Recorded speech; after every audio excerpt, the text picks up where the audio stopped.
Welcome back, and thanks for joining me again. In the last video, we discussed how to get to the assessment in Building Protect with FitQM. In this video, we're going to walk through briefly the actual assessment form itself. So now that we're in, you'll notice we have these tabs at the top with the different hazard types and questions to answer. There's a few of them. So it starts with property information, flooding, extreme heat, extreme wind, unhealthy housing, operations, and community. So make sure you go through all of those when you're filling out this assessment. And I always recommend saving often. It's just good practice. And of course, you can save and exit at any time and come back. Zoom out a little bit. There we go. So you don't have to finish this all in one setting. Whatever you enter and has been saved will be there waiting for you the next time you come in. So you start at the beginning with property information and really just answer the questions to the best of your ability. Give the property name, who the assessment is completed by, the date you're doing it. The first couple questions are about annual operating repair costs. So fill those out. I'm just going to use false numbers here. Annual operating costs to extreme heat, let's say 300, sure.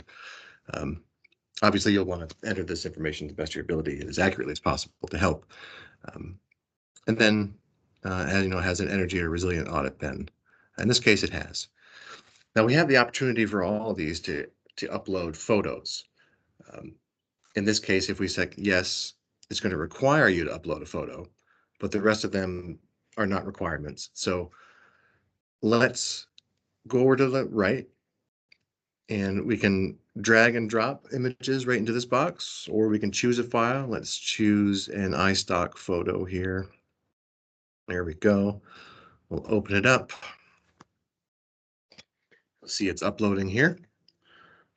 And now our picture is here. Now you can do this and choose files and upload as many pictures as you want. And then you can take it, click and held, and you can drag this picture to wherever you want it to go. Let's see, by this bounding box, it'll be associated with this question. Of course, it belongs here. So we'll drop it. And now it's attached. But for any of these questions, you want to take a picture to back up what you're seeing or saying or how you're answering, upload them over here, and then you can drag them. And you can move them around too. It's not written in stone. Maybe it was supposed to go here instead. Either way, upload photos is always a good idea. Supports your answers, and it makes for a very professional looking report. So like I said, walk through all the sections, answering them. They're pretty straightforward.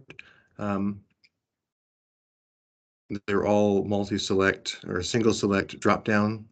So with either yes, no, unsure, or NA. If you're not sure of the answer and can't get to it at the moment, don't hesitate to select unsure. That will trigger the mitigation response to err on the side of caution, if you will.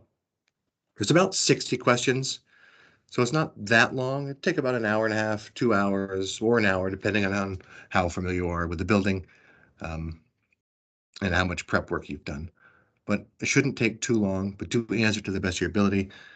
And in a future video, we will talk about a little bit about the report and the Keep Safe Miami Hazard Strategies Guide to go along with it. So once you've worked your way through all of these sections, and like I said, you save and save often, you submit the assessment for review. That'll come to IBTS, who will take a look at it, not to make sure you answered correctly, just to make sure that everything is filled in. The only thing they're going to do is make sure that nothing has been left out. It's not a judgment of your answers. It's not checking to make sure you answer correctly or not. Like I said, it's just to make sure everything is filled out. It's quite simple. When you're done, you submit it for review. It's in review, and you're done. The project team at Enterprise or IBTS will contact you when the report is ready, typically within 24 hours, sometimes even faster. And then you're good to go. So join me for the next video and we'll look at the report and how it ties into the Keep Safe Miami Hazard Strategies Guide. Thanks.